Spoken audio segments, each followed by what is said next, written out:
Hi guys, what's up? Welcome to today's video. I'm filming at a bit of a different angle just because my laptop is charging and it's just next to my phone, so my phone's moved over a little bit. If you hear any like banging or loud noises in this video, that is because I'm filming on Saturday the 2nd. Why do I need to look at my clock? It's the 2nd. 2nd of October. And my family are just kind of having a move around in the rooms. And I've done all my jobs, so I was like, right, I'll film this now and kind of filmed it and I can edit it this week. So that's what I'm doing. What am I filming? From the title you can probably guess. This is going to be my reviews for the first two books in the Stormlight Archive series, that is Way of Kings and Words of Radiance.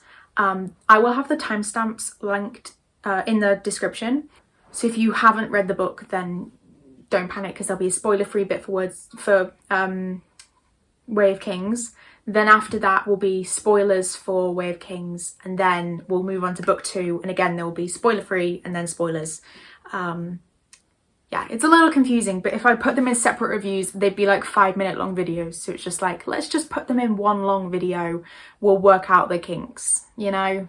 So yeah, but that's what this video is going to be, so let's get straight into the video. So I gave this book a 5-star review. My dad read it before me. He'd started it. I listened to Mistborn while he read the Way of Kings. And we have the book. It's over there. So I could read and listen to it because we had the audio as well and the Kindle book. So I kind of worked between all three. But yeah, I found it very hard to get stuck into it. And my dad I knew that was going to happen. Dad had warned me and had seen other people say that it's a hard book to get kind of stuck into on your first read, but it was the same with like The Wheel of Time for me. But I stuck through it and I kind of got to part 3 or 4, so it's split up into parts, as anyone who's read it will know. And I kind of got to part, I think, like 3 or 4 and really began to enjoy it. I love the characters. I liked that we got flashbacks to Kel's life. It was kind of, so I know that like book 1 is about Kaladin, book 2 is about Shallan, and then the next one my dad said is about Dalinar, and I don't know who Words of Radiance is about, I'm not sure. But yeah, I really like that we got to know Kaladin. Yeah, I love Cal's character. I really like, I think his life was very interesting, and yeah, it was hard to read.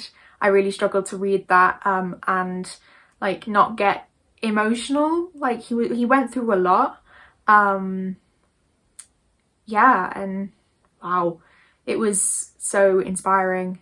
I loved all the other characters we met, like Syl and Shallan and Dalinar and Yasna and all those other characters. I really liked them.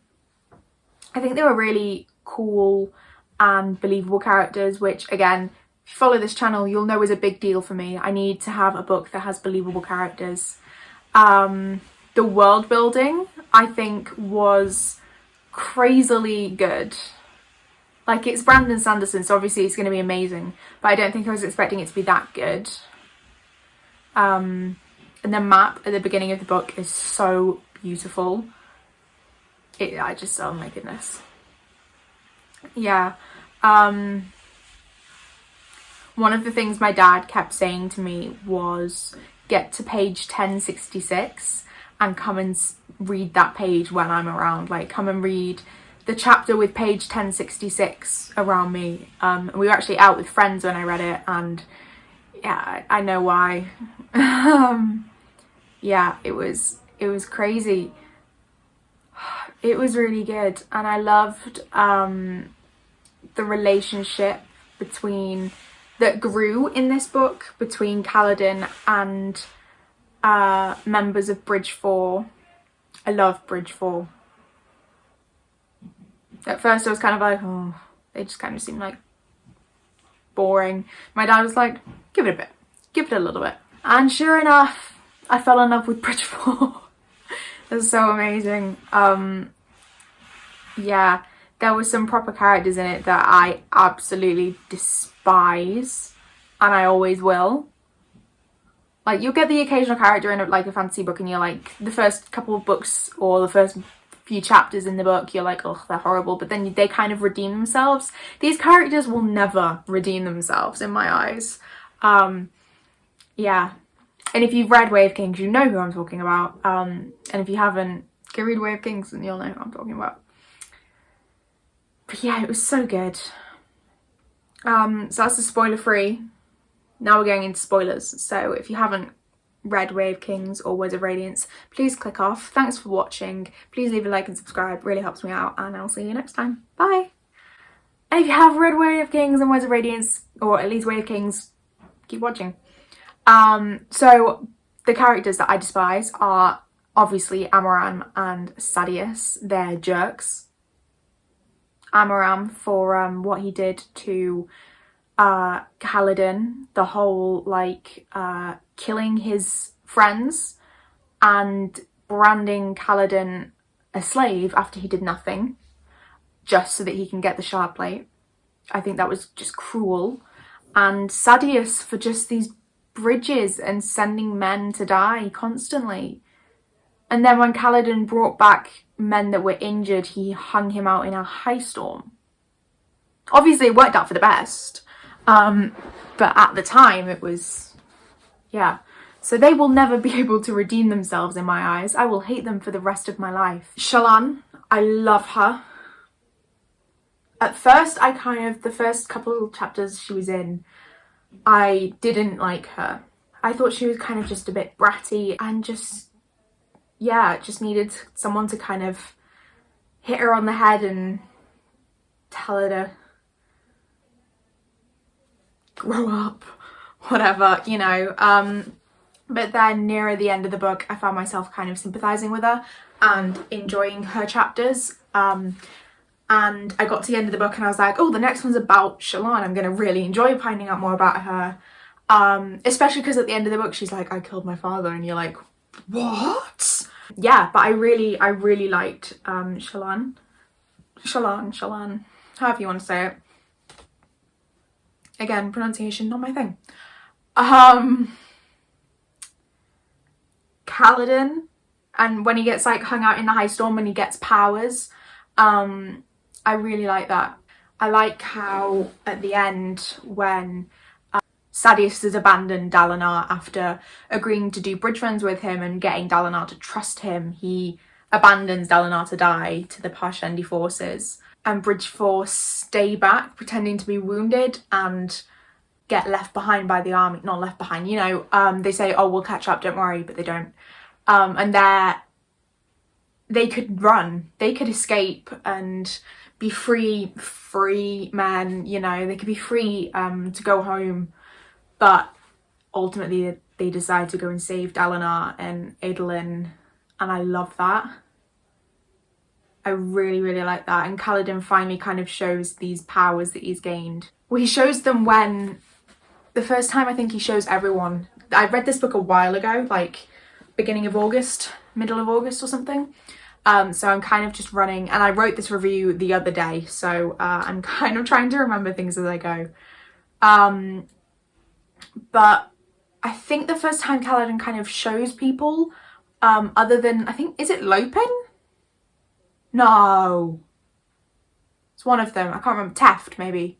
I'm not quite sure. I can't remember. Is when they're on a bridge run and he runs out in front of the bridges to draw the arrows. And like all the arrows come at him. And he doesn't die. I love that. Like sacrificing himself, even though there's a risk that he might die, he'll do it for the bridge. I love that. Yeah, Dalinar giving up his shard blade to free Cal and the other bridge members. 1066. My dad was not joking. I was expecting like a big battle or something, because whenever my dad would point something out and say, look out for this page or this chapter in the Wheel of Time, there was always a battle. So the fact that it was something so simple but yet so meaningful as Dalinar giving up his shard blade for some people that he barely knows is insane. And then offering, it's 1066 in my book. I don't know if it's 1066 in your book, by the way. It might not be that. Dalinar giving Kaladin job of captain of his guard and saying, you can, I want you to protect me, basically. I really, really liked that. And then obviously one of the last things we see is kind of the bridge members, Bridge 4, having their like nightly stew, their nightly kind of meal, evening meal together that they had started doing when Kaladin was teaching them in the chasms. I love that. I like that they keep that up even though they're not in the bridge crew anymore. They're not a bridge crew. Yeah, I loved it. And Wit, Dad was like, we'll talk about Wit in a bit, because I'd come out and said he feels like the Stormlight Archive Matt a bit. If you don't know who I'm talking about, Matt Cawthon is a character in Wheel of Time. My dad was like, we'll talk about Wit when you get to the end of the book. And he was like, oh, Wit's in some of the other books. He's in Mistborn. And I was like, what? When? There was no one called Wit. But yeah. And the whole ending is, it's so good. It's so good. Yeah, so I gave it a 5-star review because even though the beginning was kind of hard to get into, I think I got to kind of the middle, or like 3/4 of the way in and loved it. We were out with friends when I read the last like half of the book. We were out seeing friends that we haven't seen in over like 2-3 years, and I was reading and listening to my audiobook, and I don't regret it. It was so worth it. So yeah, we stopped off at a cafe for like 2-3 hours afterwards, and I just read and read and read and got to the end and had nothing to read on no, I finished it on the car ride home. I was like, Dad. He was driving. I was like, Dad. He was like, what? I finished the book. Yay. We didn't talk about it in the car because the girls might read it. I don't know. They're reading the Wheel of Time at the moment, but they might go on to Stormlight and you don't want to spoil things. But we talked about it when I got home, and yeah, it was brilliant. I loved it. It was so good. But yeah, that was my review of Way of Kings. If you haven't read the next one, Words of Radiance, again, I say click off because I'm going to give my review of Words of Radiance now. So thanks for watching. Please leave a like and subscribe. It really helps out my channel, and I will see you next time. If you have read Words of Radiance, please keep watching. Okay, so Words of Radiance, book 2 in the Stormlight Archives. I read this recently and wrote a review afterwards, like straight after I finished it. It's a much lengthier review. Obviously I'm not going to say word for word because that's a bit weird. But if you want to read these reviews, they're up on my Goodreads, which is a link in my description. Yeah, so I went into this book knowing that, like, having a kind of a little, I knew a small amount about this book, like small, and I was shocked at what I got. It was amazing. I loved it. The whole, like in book 1, we got to see Kaladin kind of grow up, how he became a soldier, what happened in his hometown, how he became a soldier, how he grew up in ranks, how he became a slave, and then obviously we saw him, how he became a captain. And then in this book we kind of got to see Shallan's childhood, and how she got from what happened in her childhood to obviously at the end of the first book becoming Yasna's ward. We found out why she needed to steal the Soulcaster and all of that. And I think that was really interesting. I wasn't expecting, spilt my water. I wasn't expecting a lot of it. It shocked me. But all in all, I think it was really nice, because even in book 1, although we did get to know her, I still felt like I didn't know her very well. So that being fixed in this book really helped me understand more about her, and I like that. I fell in love with Kaladin in book 1, and I was really excited to read more about him in this book, see how kind of he's grown. And obviously in Mistborn, between book 1 and book 2, there's like 1 or 2 years gap. But in Stormlight, there's like 1 or 2 days. It was really cool. There wasn't a missing chunk of like time. It just picked up straight from where, or pretty much straight from where book 1 ended, which I really liked. And yeah, it was really interesting seeing just how seriously he took his job of protecting Dalinar. Like, he wasn't sleeping. He barely got any sleep. But at the same time he was protecting Dalinar and not sleeping and barely resting, he kept Bridge 4 together. He kind of held them all together and trained Bridge 4 and trained the other bridge crews, or helped train them. And yeah, we met Dalinar and Adolin in book 1, but we got to see more of them in this book because obviously Kaladin's with them a lot. And Kaladin and Adolin were hilarious. I think I spent the majority of their scenes together just like, well, you're going to be the best of friends. Just please get along. But their interactions were they were so funny, and I really loved kind of seeing their friendship and character growth in this book. Because at the beginning of the book, Adolin is really, really like sketchy. Not sketchy, he's suspicious of Kaladin. Very suspicious of Kaladin. He kind of remembers the stuff that happened in book 1. But also at the same time doesn't. He knows something happened, but he just can't remember what. So he's kind of trying to figure that out at the same time as protect his dad and his cousin, the king, and his younger brother, and help his dad with the problem with all the High Princes. So it was really funny kind of seeing their interactions. They were, yeah, I loved him. And Kaladin and Renarin, is it Renarin? Yeah, I think that's right. The two of them are brilliant. I love it. The way that we get from point A to point B in this book, I think, was a little confusing at times. I did struggle to kind of understand what was going on at certain points, especially with some of the things that happened to Shallan in this book. I'm not going to say what because spoilers, but just some of the things that she has to undergo and deal with were very, very confusing to me. That might just be me. Other people probably got it first time trying to figure it out. I didn't. But it didn't take away from the joy of reading the book. I really enjoyed it still, which is the main point, obviously.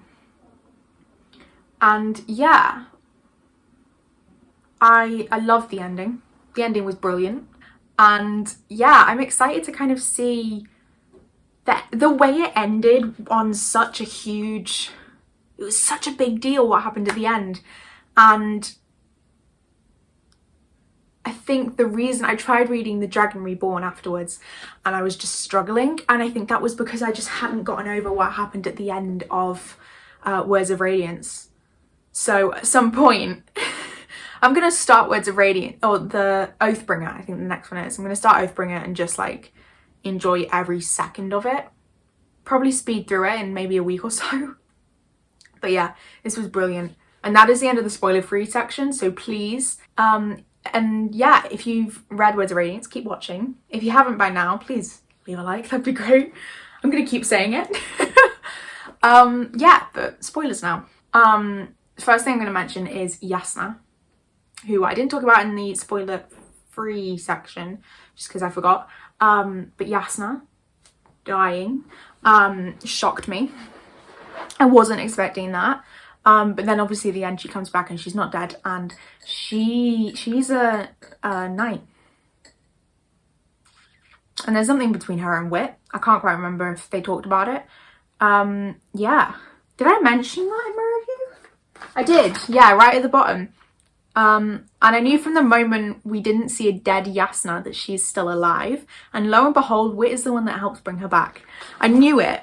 I told my dad, I was like, she's not dead. There's no way she's dead. And lo and behold, I was right. Yeah.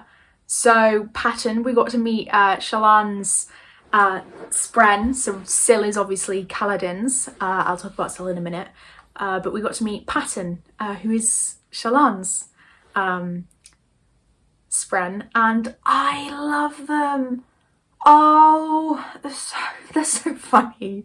The two of them together are just a comedic duo, and yeah, they're so good. They're so funny, and I love the friendship that they have with Shallan.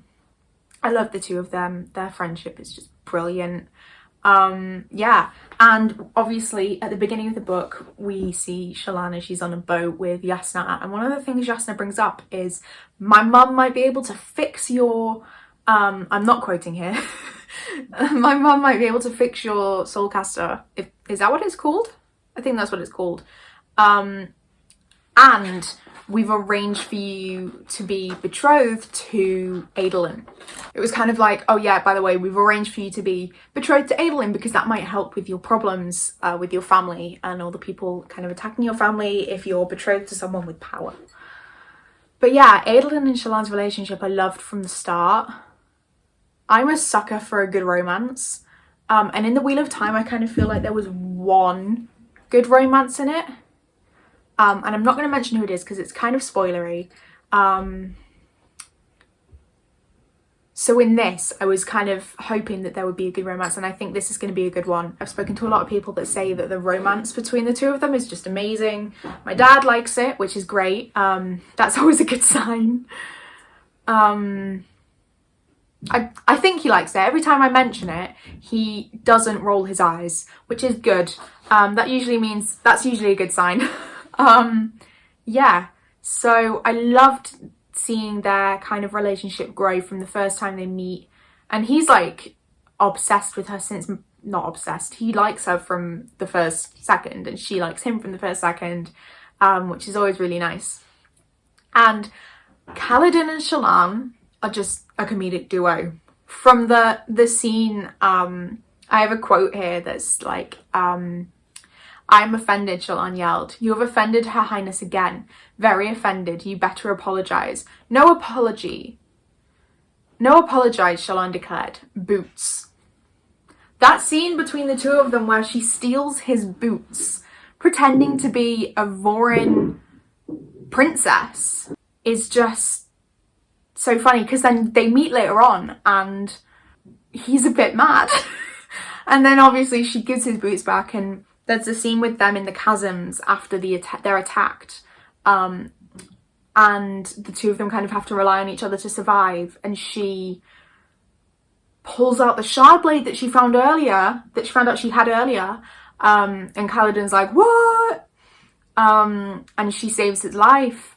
I absolutely love that, kind of seeing their relationship and friendship grow from kind of a mutual annoyance with each other to friends. I really like that.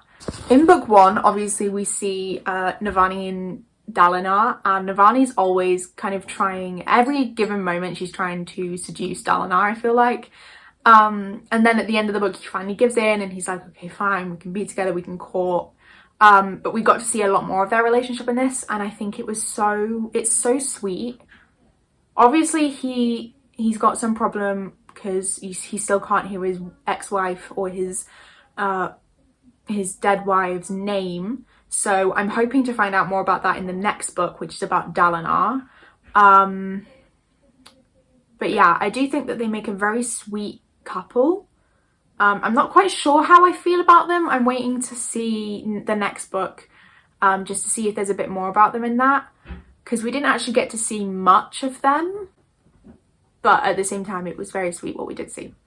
So obviously throughout this book, we kind of see Shallan. We see her as a child, and then we kind of see her mum died and she gets a new stepmom, and her dad is abusive to her brothers and her new stepmom, but not to her. And later on we find out because he knew what she was. He knew that she was a Knights Radiant, or she was important, but he refused to acknowledge that and he hid it away from her. And yeah, she killed her mum and someone else. Can't quite remember who else. Someone. And her dad. She poisoned and then strangled her dad. I was shocked. I did not see that coming. Yeah. And her brother, her eldest brother, like just showing up, telling her that he's leaving, and then when her dad threatens him, he pulls out a sharp blade and he's like, I'm leaving whether you like it or not. That was insane. But then obviously we find out that Kaladin killed him. Shallan thinks Amaram did it. Does he tell her? I can't remember if he tells her or not. Yeah. But that whole thing with her childhood was just heartbreaking to read. I really struggled reading that. Yeah, we get Amaram comes into this book and Kaladin is not happy. He gets put in prison because of hold on. Adolin is doing like sparring battle things with other high princes, and he's winning all of them, and he's winning Shardblade, and he gives one to Renarin, and later on gives one to Kaladin, who gives it to Marsh. Not a good plan. Not a good idea. Not a good idea. And then there's one time when 4 people come and try to attack Adolin in the arena, and Renarin goes to save him, but then they're both he freezes, so they're both freaking out, and then Kaladin jumps in and saves them. What's the line? There's like... I'm gonna find the quote on my Kindle. He scanned the crowd. The king was looking at his feet. Amaram. What of Amaram? Dalinar found him seated near the king. Dalinar met the man's eyes. Amaram looked away. No. What has happened to us? Dalinar asked. Where is our honour? Honour is dead, a voice whispered from beside him. Dalinar turned and looked at Captain Kaladin. He hadn't noticed the bridgeman walking down the steps behind him. Kaladin took a deep breath, then looked at Dalinar. But I'll see what I can do. If this goes poorly, take care of my men. Spear in hand, he grabbed the edge of the wall and flung himself over, dropping to the sands of the arena floor below. I love that. But then obviously it's so good. But anyway, obviously he goes on and they win the fight. And they are said, what do you want for winning? And the plan was that Adolin would get Sadeas to duel him and he would beat Sadeas. But Kaladin ruins the plan. Like Adolin's like, I want to duel Sadeas, and Sadeas is kind of freaked out and not sure what to do. But then Kaladin steps forward and says, I want Amaram put in jail because he murdered my men and he took Shardblade that didn't belong to him and he branded me a slave and I'd not done anything, and he ends up in jail. Kaladin, not Amaram. And he's there for 3 weeks, and then when he finally gets out, he's walking back through the jail to get outside. And there he finds Adolin in a cell, a very nice cell, being treated very nicely by everybody, but in a cell no less. And he finds out that Adolin he locked himself in the jail and had been there the entire time Kaladin had, saying, I'm not coming out until you let him out. And I love that moment between the two of them. They're kind of like, oh, okay, you're cool. You're nice. Yeah, I love that moment between the two characters. And then obviously they get out and he's like, you can have a Shardblade. Even though he ruined the plan, and Sadeas like, we'll have the duel in 1 year. Adolin is still like, you saved my life, have a Shardblade. Or have a Shardplate. And Kaladin is like, no, give it to Marsh. And then Marsh gets it. And obviously Marsh is with a group trying to assassinate the king. So it doesn't work out very well until later on. But we have the whole chasm fiends. And Kaladin obviously gets very injured and he has to stay behind when the rest of them go looking for the lost city. I can't remember the name of it. And he ends up saving Elhokar's life. He ends up saving the king's life from Marsh and those like bounty hunter people. And then works out that his friends are dying. They're all on the plateaus being slaughtered while Shallan tries to figure out how to open the doors to the city. Eventually they manage to get the doors open, and just as they do, Kaladin comes in and saves them. And during the whole chasms thing, Syl's missing. She vanished. And then when he's fighting the king, she appears to him and he's like, say the words. And he says the words and he becomes a Knight Radiant. He finally accepts who he is. And the same thing kind of happens to Shallan. She shows everyone that she has a shard blade and she saves them all the time. Kaladin is fighting Zeth. Yeah. And by the end of the book, obviously, we have 4 Knights Radiant. Not 1, not 2, not 3, but 4. We have Dalinar, Kaladin, Shallan, and Renarin. I love it. I absolutely love it. Have I missed anything in this? Ah, yes. Dalinar. Kaladin told Dalinar what had happened with Amaram, but Dalinar didn't believe him and just kind of waffed it off like, oh, I'll look into it. And we spent the entire book thinking, oh, he just forgot about it. Turns out when Kaladin was in prison, Dalinar got sick. Turns out he had found the shard blade that Kaladin, Amaram had stolen from Kaladin and had bonded with it, or whatever you say, and it was now his shard blade. He'd been doing that. And he'd obviously made Amaram into one of the Knights Radiants. But he was like, you need to apologise. And at first you kind of think, Amaram gets really, he's like, oh, haha, Kaladin. And then he's like, no, not Kaladin, you. And he gets Amaram to apologise and hand in his like badge thing that tells everyone what he is. He's a Knight Radiant, and he's not. Yeah, I loved that. And then at the end of the book, after kind of just before like all the Knights Radiant stuff, they have this big talk, and Dalinar's made a Knights Radiant. Adolin kills Sadeas. Finally. I didn't feel sorry for him. I think he totally deserved it, and I loved it. Yeah, it was a brilliant book, and I cannot wait to read the next one. I'm excited to find out more about Dalinar's past. Very excited for that. And yeah, that was this video. Those are my reviews. You can find the whole like written out reviews on my Goodreads, which is linked in the description, as well as the link to my book club. We'll be reading The Vow That Twisted Fate by Catherine Graham. If you want to read that, it's during February next year. Link is in descriptions to sign up and find out more information. Yeah, that was this video. I hope you've enjoyed it, and I will see you next time. Bye!